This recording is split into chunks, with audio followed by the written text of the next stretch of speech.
Good afternoon. Thank you. Anybody have any questions?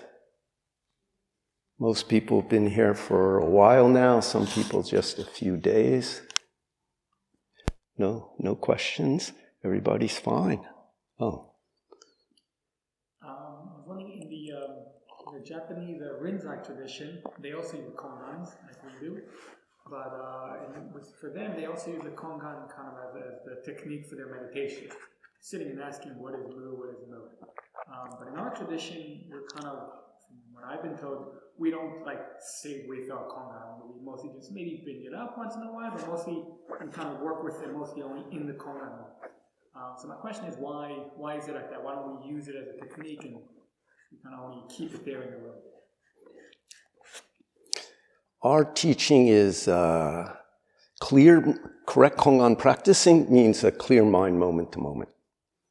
So when your daily life, washing dishes, just wash dishes. You know, if you're with your family, just family mind. If you're driving your car, just driving, which means pay attention, be careful. If you're sitting, then correct sitting practice. If you're chanting, just chanting. So our style very intimately connects with everyday life. This style, the Rinzai style, which is kind of similar to Kanwa-san in Korea, is just taking one thing and focusing on it all the time. But I would imagine it's pretty hard to do if you have a regular busy life. So now, in the past, people become sanims. There's no internet, there's no hand phones, there's no health insurance. You go to the mountain, you live in the temple, and that's it. Very simple life. Also, people's consciousness is simple. So take one thing, focus your mind on it, and realize you don't know is not so difficult. Also, if you notice in the history of Zen teaching, it's only sanims and kind of well-off people who practice. People who have space in their lives to focus. The educated, Sung Dynasty, educated lay people would practice. Regular working people can't practice. They're too busy, even to keep this one thing in their mind, very rarely. But our world now, lay life and sanim life is not so different. You know, you can think about, be a sanim. Well, let me tell you what I've had to do is work with lawyers, the government people, and go to hospitals with Daesan Sanim many times, Daejin Sanim. Even though he spoke Korean, when we had to do legal things, he had to learn the legal words. When he was with Daesan Sanim in Korean hospitals, he had to learn the vocabulary of medical things. You know, I remember in the year 2000 going around America. Sung San sent me to America to fundraise for Musangsa. I had 8 airplane tickets for 2 months. One day I'm getting on a plane and I thought, I have 2 hand phones. One for Korea, one for America. I've got a little computer in my backpack. I'm carrying a slide projector. And then I thought, it used to be one robe, one bowl. So, although the teaching is, every Zen mind, everyday mind is Zen, is the true way. Very hard to do that with that kind of practice in everyday life. Because our everyday life, even for sanims, is not so simple. Definitely, if you become a sanim, your life's more simple. I remember thinking when I became a sanim, if a Zen center wants me there and can give me a room, or actually the first 13 years I lived in the temple, I shared rooms.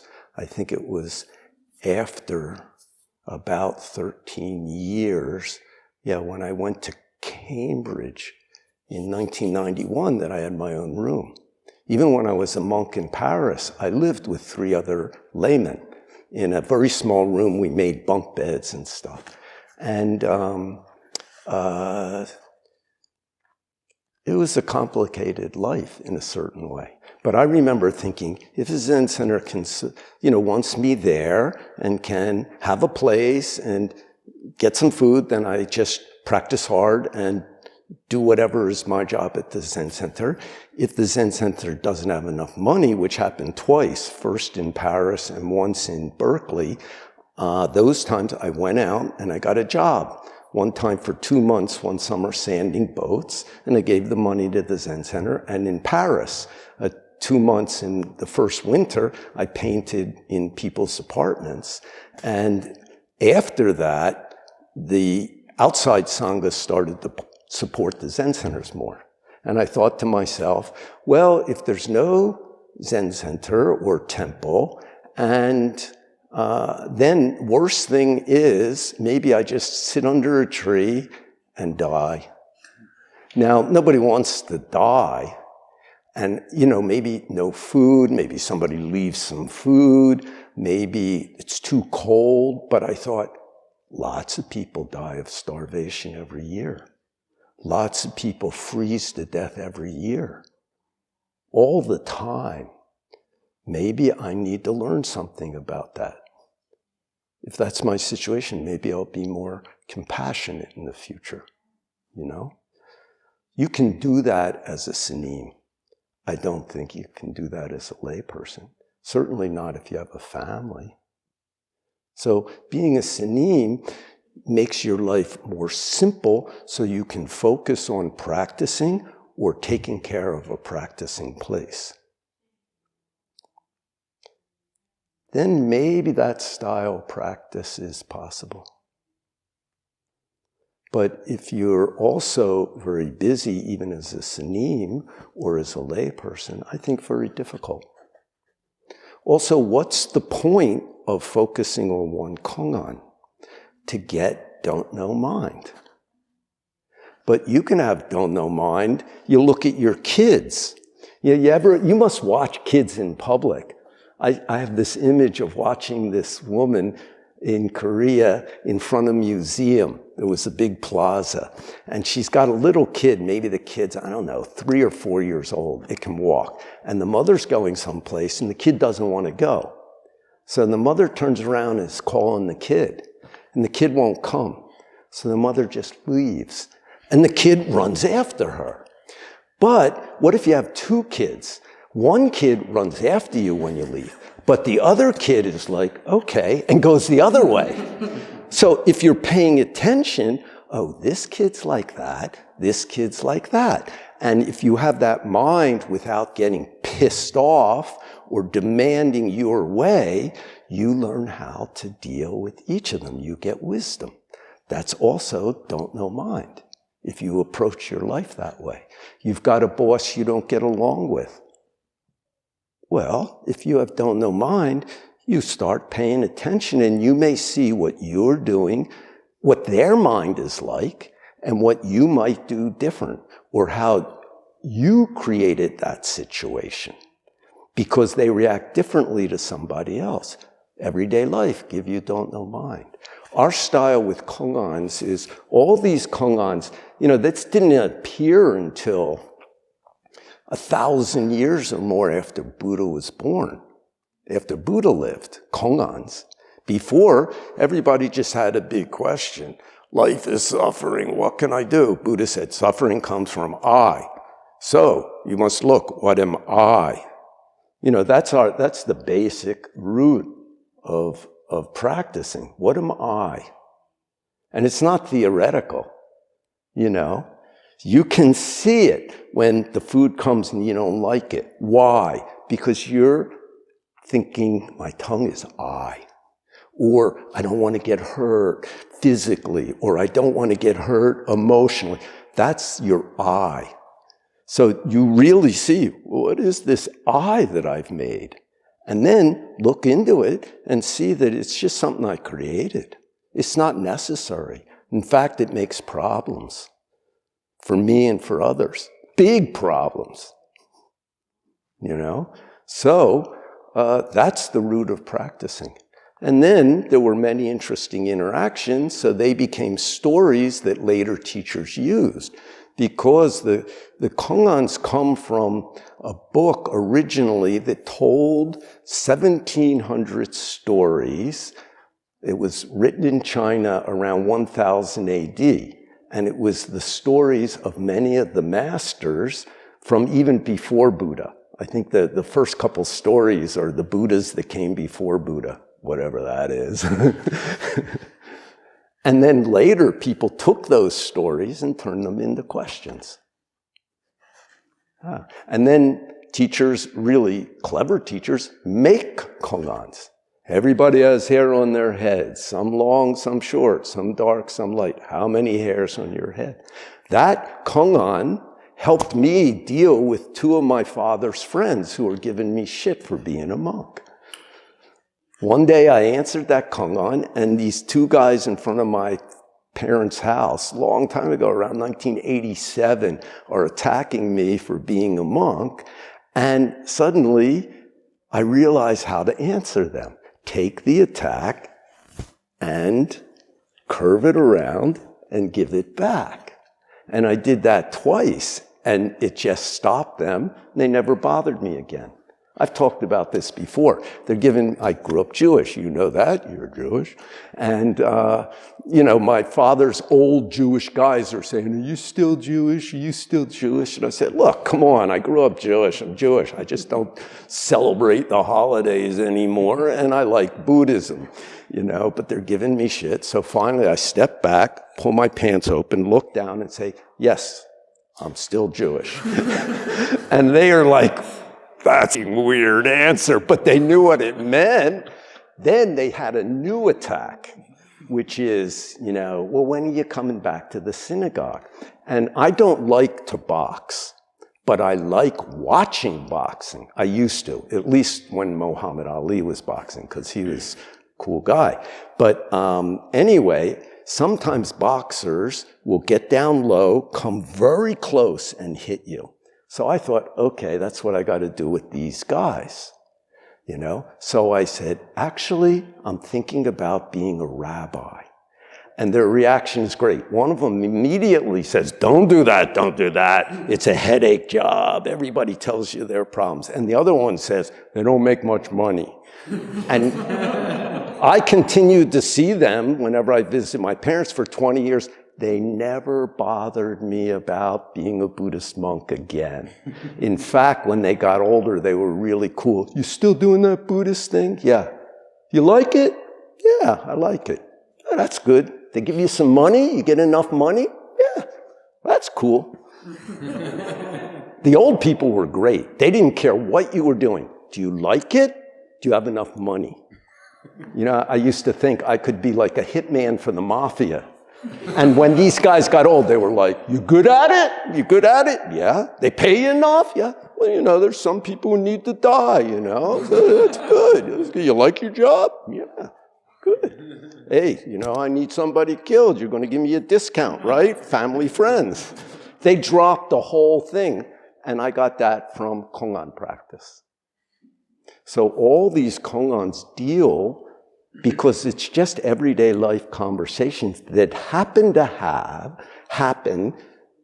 happen between Zen students and a teacher. That's all. And what did they deal with? What is real love? How do you take away somebody's anger?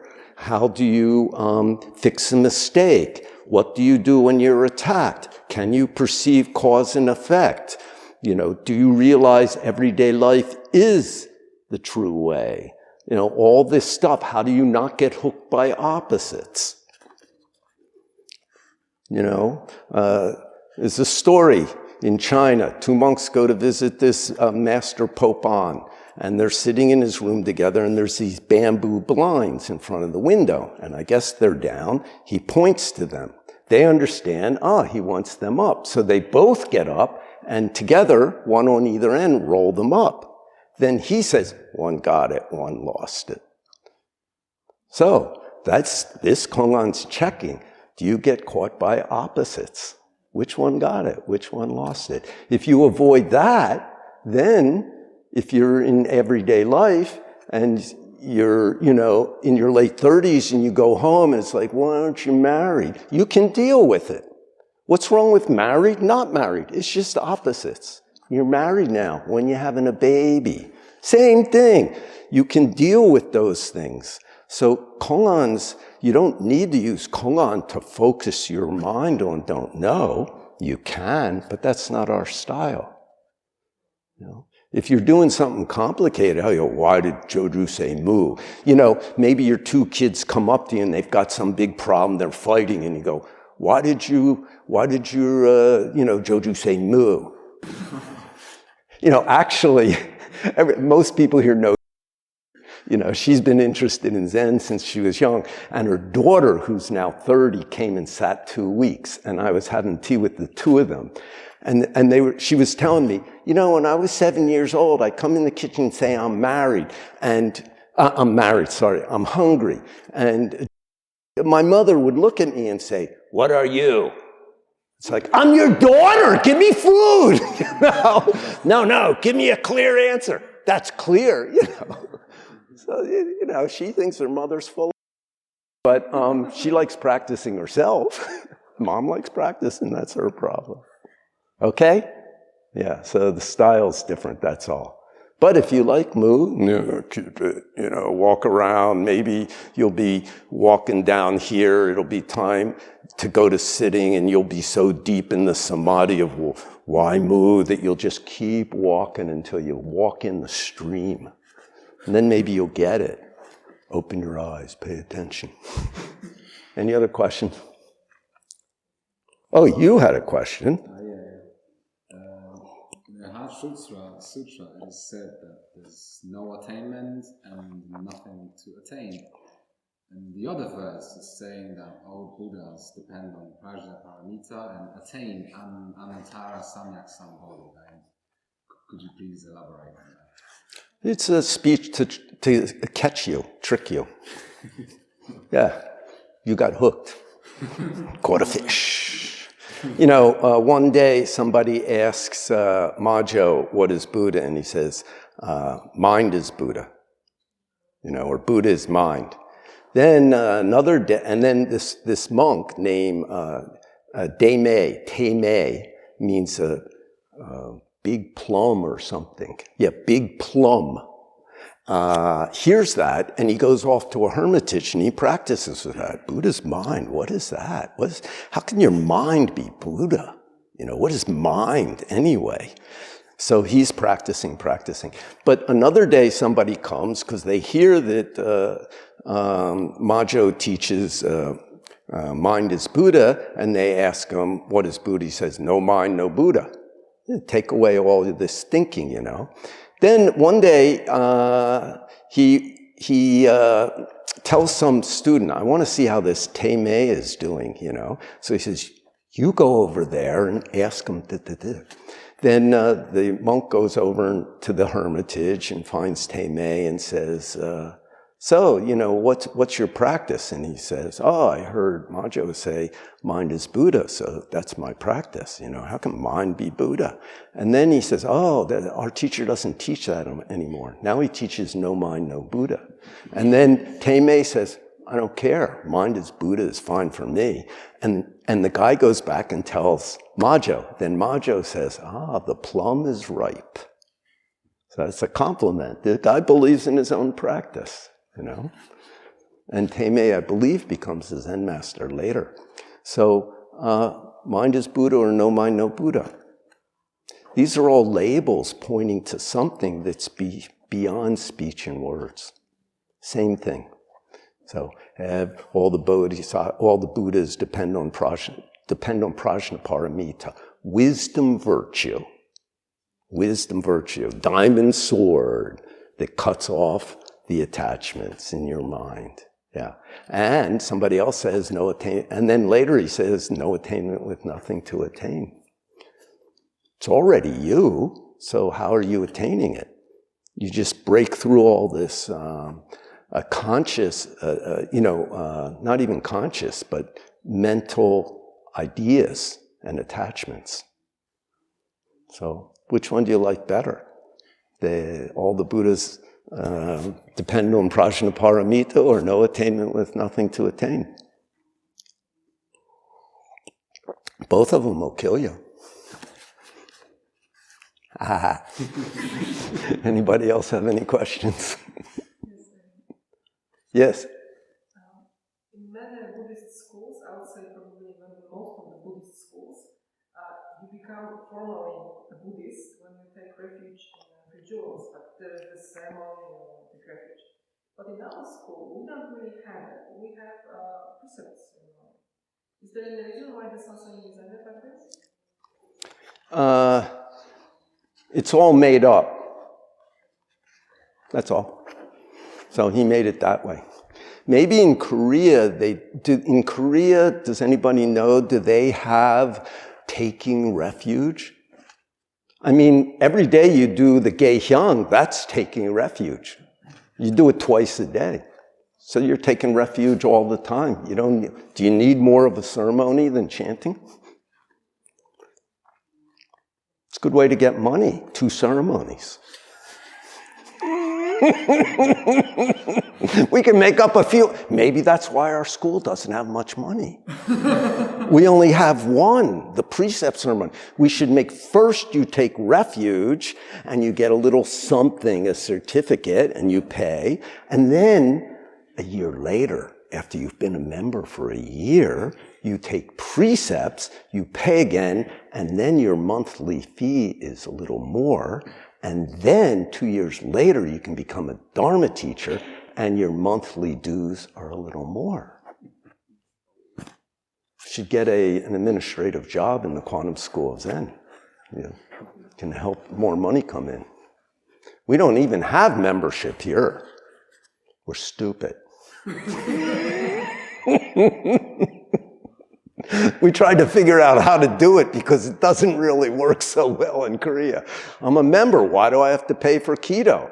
And then we're looking at it. Actually, I think we get more money if they just pay for keto, so forget the membership part.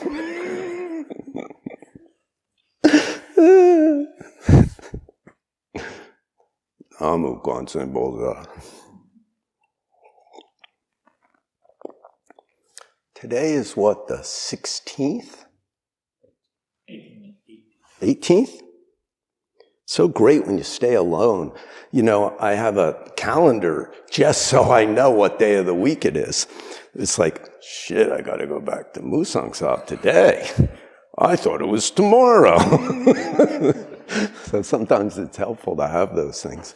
But what is it? This Friday, intensive week begins.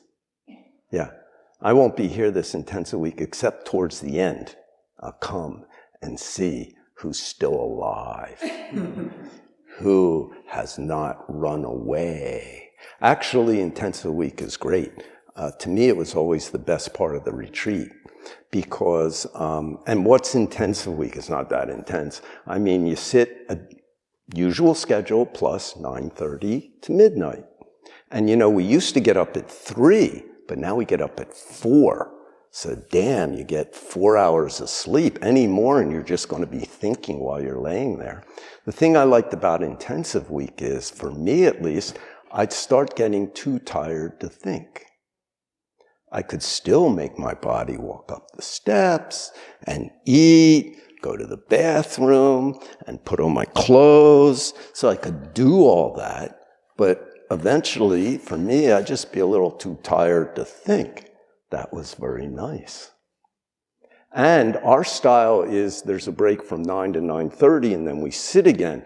But in America, what we would do is a sitting ended at 9:40 and then we go to sleep, wake up at midnight and practice 2 hours, go to sleep at 2 and wake up again at 4:30. That was the schedule in America. During intensive week. Regular week is wake up at 4:30 and finish at 9:40. So a little different schedule. But I loved it because you wake up at midnight and I wouldn't know, is it the midnight or 4:30 because it's dark outside. And when we did it during our retreat, the last time I did, I think I did 3 Kyelches in America before I started coming to Korea for Kyelche. And 1 is a layperson, 2 is a sanim. I think we did 108 bows and then we sat. So we get up, it's dark, we're going to do 108 bows. You don't know if it's in the middle of the night or if it's the beginning of the day. It was great. I loved that, you know. They say, I worked in a mental hospital, and they say, first, if you're really becoming crazy, you lose time. Second, you lose place. And if you lose the third thing, which is person, you're really in trouble. So I remember one time we had this kid brought in, and he was so out of it. And we put him in this locked room, and I had to go in with the psychiatrist who was giving him the check. And the first thing the psychiatrist does is he wants to do a basic neurological check. So there's things like stand up, touch your toes, stand up, touch your nose. And the kid is amazing. He's like, okay, the doctor says now, touch your nose, touch your nose. And the kid's just like, it's like, what's a nose? You know? He's like, and then the doctor was great. He was this big burly guy from New York, a young guy. And he says, oh, that's okay. We'll do that one later, you know? And then he says to the guy, you know, what time is it? And the guy looks at the window. It's daylight, and he thinks it's like night. So I thought, that's interesting. So the doctor's like, okay, he's lost time. But my favorite one is, do you know where you are? And this kid goes, Crystal Ballroom in Manchester, Connecticut. And I'm just trying not to burst out loud. Even the doctor's laughing a little bit. He thinks he's in this dance hall. You know, he says, no, you're in McCook Hospital and you're going to be okay. Don't worry about anything. And then the doctor asks him the name, and he doesn't have it. He doesn't, whatever it is, he's not saying his name. He looks lost and out of it. And finally, he's got the wristband on they put when you go in a hospital, and it's got your name on it. You know, they even do that in Korea. Your name, your age, and, you know, doesn't speak Korean, looks kind of stupid, and, you know, he bites, you know, something like that, so the nurse can see what she's dealing with. But anyway, the doctor shows him this, and the kid just looks at it, and then the doctor points to me and says, he'll come in every 15 minutes. If you need something, let him know, and we're going to go out now. And the kid takes the thing off and gives it to the doctor, which either meant, you know, I'm not here, or you look after me. You know. So I love it when I wake up and it's like, you know, you don't know what time it is. It's really, well, as long as you're in a Zen center. If you do that in everyday life, then I worry about you. But in a Zen center, and that can happen during intensive week, it's kind of cool. It's like, you know, time and space is made up. Just now. What's my correct situation, function, and relationship? If you're not sure, look at the chart or ask your roommate. Is it chanting or bowing? It's lunchtime. Oh, okay. Okay? So it's the best part of the retreat. Have a great time. And just do it. Don't think about anything.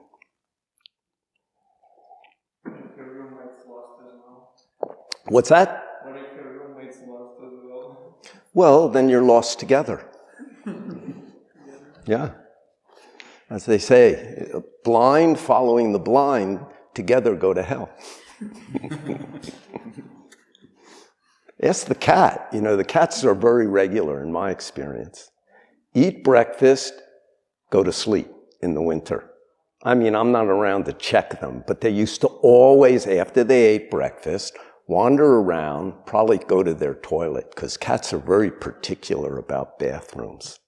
You know, they each have their own spot, and you probably don't know where it is because they don't like to be bothered. You know how, I was thinking of this today, actually. You know how sometimes when you see a dog, you know, shitting, they'll look over at you and they look embarrassed? I realized they're not embarrassed. That's our idea. They're vulnerable.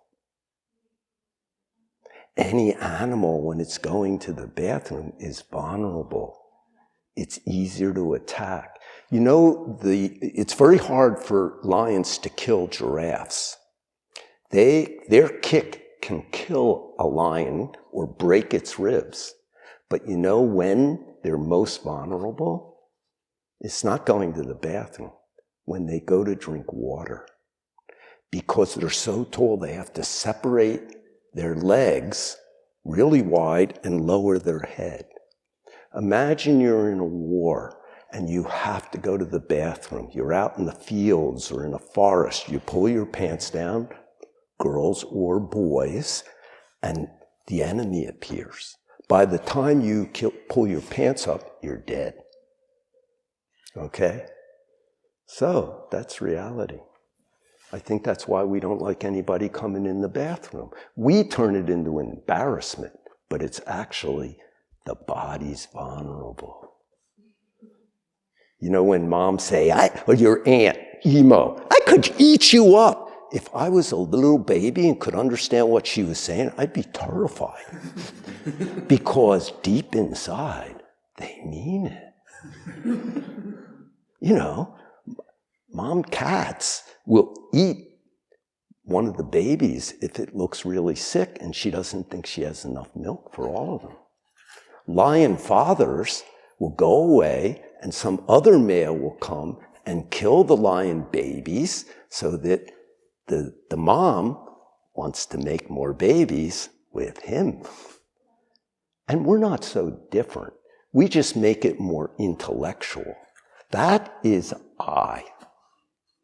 So first thing is we attach to our body. Second, we attach to our emotion and our thinking. Next, we attach to family and then country. So what does the funeral service say when it's chanting to the dead person? At least Musangsa told me this. I imagine there's many different types of funeral ceremonies, but they actually chant to the dead person. One time, Musangsa did a funeral ceremony for a family whose mother had died in Hong Kong. And he did the ceremony, Korean style, and then he explained what he did. And he said, first, they talk to the dead person.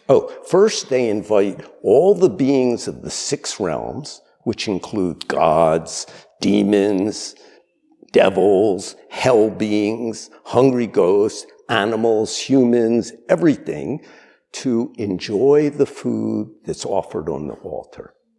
I love that about Buddhism. You don't just give the stuff to the good beings, you give it to everybody. We recite that every day. You guys recite it before lunch. May the beings of the 6 realms, each without distinction, receive nourishment. Isn't that beautiful? Has no opposites. Everybody gets some food. You're a devil, you're a demon? Okay, take your share. Not too much. There's the hungry ghost needs some. Everybody gets a share. It's beautiful, you know. Then, second thing is talking to the dead person so they understand their correct situation. You're dead. Sansanim told us once, sometimes people die, they don't know they're dead. And then their consciousness hasn't dissipated yet. They freak out. So it's important to realize, look, body's gone. It's not working. Can't make it move. Who here knew Musangsa? You knew Musangsa? Yeah, big old Russian monk, 12 years older than me. He's dead now. His picture's on the altar. He's a special character.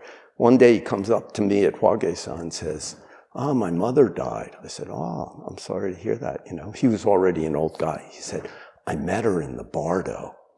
And, Bardo, what's the Bardo? That's a Tibetan thing, like where you go after you die. He said, I met her in the Bardo last night. I said, oh yeah? He said, she didn't realize she was dead. So I told her, Mom, you're dead. Don't worry about your body. You don't need it anymore. Then she hugged me and went away. And I thought, anybody else tell me that, I either think they're nuts or they have a great imagination. But Myung-Gong-Sni tell me that, could be true. If you knew Myung-Gong-Sni, you'd understand. He was great. Yeah, his students were really wacko too. But he had a great heart and great direction, and he got something for sure. What was his name? Bright Emptiness. One day during interviews, he came in and he said to me, I don't know, maybe I was Domun-Snim then. Domun-Snim, you know what is emptiness? I said, no, what's emptiness? Then he took my hand and went like this. I said, well, yeah, thank you very much. Then, he was a character. Last time I saw him in Russia, he said to me, his eyes were shining, and he said, I found out what is love. And his eyes were so bright. And he said to me, you have to accept everything. That's something, yeah? Accept yourself too. Accept your garbage, crap thinking. Just don't make more of it, that's all. Yeah. Sixth Patriarch said, if you don't make the cause, you won't get the result, so don't make anything. That's a very important sentence. Don't make anything. If somebody's hurt in front of you, help them. That's also not making anything. We already created this karmic, like energy stream of cause, effect. So the cause appears, or the result of something I did appears. Don't make it worse. Return it to zero. How? Use your practice. What is that? Or if it's something about yourself, what am I? Or if you notice some reaction that you realize is kind of screwed up, what is that? Some attachment I have to some thought, some emotion, some body, some situation. I remember early on, before Tanwal-Sinim, you went to Hwage-sa, being a monk here, and I think you told me that there used to be at the bottom of our road, a kind of building, a small put-together building where the construction workers lived when they were building the Buddha Hall, not the Buddha Hall, this building and the next building, which took a few years. And it was empty, we just kept storage there. And Tanwal-Sinim told me, the Bolsanims want to make a gift shop there. And inside I immediately became angry. And I thought, you know how if you go to a big temple in Korea, below it, if it's a big temple, there's a whole village. First, they're selling, beads and things like that. Then there's the place that's selling, stuff to eat and alcohol and all this stuff. And you get this village below the temple, which is really nice for tourists. But I remember thinking, I'm going to kill the energy of this place and all this crap will start to appear. And then the road wasn't there then. It was just this dirt road that went up. And I was all pissed off. And then I thought, well, I don't know. That's just my idea. Let them try it. So I told them, and they were very happy, and they fixed it up. They put some heating pad on the ground. They went out and they bought display cases. They went up to Seoul and they bought beads and incense and other stuff, and they stocked it. They got a hot water pot, and they'd sit in there all day and make tea and, the coffee, the 3-in-1 mix. And people who were hiking would stop in, and what's going on here? And I think possibly in a year, I might have been the only person who bought anything from them. I'd go down and I'd buy incense once in a while, or hang out a little bit. And after a year, they got bored and they closed the thing up. Now, I could have really pissed them off by following my own idea. So you got to look back on yourself. Maybe I'm wrong. It helps getting older because either you become more narrow and more hold on to whatever your opinions are, or you get wider and it's just like, who knows? And you can accept life much better. In America, of course, the older people were more likely to die from the pandemic. But I've read psychologically, older people handled it better because they already know there's not a whole lot you can control in life. Like, we're still, I want to control my mind. I have all this bad thinking, and I'm Buddhist. I want to, and that's what we do. But when you're old, it's like, okay, Dae Bong's name, I was visiting him in America, and I don't know what we were talking about, and he said, I've been a monk 20 years, and every morning I wake up and the committee meets. And I was wondering what he's talking about. He said, they're having this discussion about why I should just go back to bed. And then part of the committee is like, no, you got to go to practice. You're living in this Korean temple and they'll kick you out. And the rest are like, come on, it doesn't matter. And he says, I just ignore them. I brush my teeth, I wash my face, I go upstairs. So how's your committee doing? It's probably fighting. And if it's not fighting, that might be more dangerous. You might believe everything that appears in your brain. Any more questions? Only go straight, don't know. What does don't make anything mean? What is don't know? People used to say sometimes to me, what is don't know? I say, correct. Okay? So this is a rare and precious time. You may never get to be in a retreat where you have the support of all these other people and you have people who are cooking and working and somebody who's worried about the money and the building. When the heat I got down to the Amja and I think it was Tuesday night. Wednesday I wake up and there's 10 centimeters of snow. It's about 6 degrees inside the building. And I go to the bathroom, flush the toilet. It doesn't flush. I turn on the water. There's no water. I go in the kitchen, no water. Luckily, every night I fill up the hot water pot and the filter pot. So I've got a bunch of water for a while, okay? So I call around and Beop An helps me. I call her up in Daejeon and she knows the people who live nearby who actually come from Daejeon and own where I'm staying, and then calls the village head. They're all farmers there, except for these couple people who are from Daejeon who made their sort of second little house, and this is one of them, which is very hard to heat. I think the warmest I ever got it inside so far is about 17 degrees. And in the mornings, like I said, it's 6, 5, it's a challenge. And I'm thinking, well, this is my karma. Why can't I just have a comfortable building? But it's always been like this, except when I stay at Musangsa. And then it's only sometimes like that. So, then great. It's not my house problem. The whole village has no water, so they fix it pretty quickly. So the next morning I wake up and it's still dark. I turn on the light. The light doesn't go on. There's no electricity. And I'm saying, this is perfect. perfect. There's no electricity this time.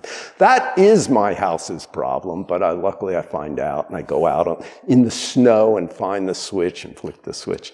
So, but here, everybody just tells Ton Walseny, oh, there's no water in the Yosich, no hot water in the Yosiche. Oh, there's no electricity in the Sampang.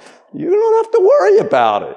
Put on your clothes, go eat. Somebody else is cooking, you know? So don't waste this opportunity, or I'll bring you down to my place and you can freeze your ass off and not even be able to cook any food. Ha ha ha ha ha. But it's okay, I eat a lot of fruit, so, you know, you don't need to cook for that.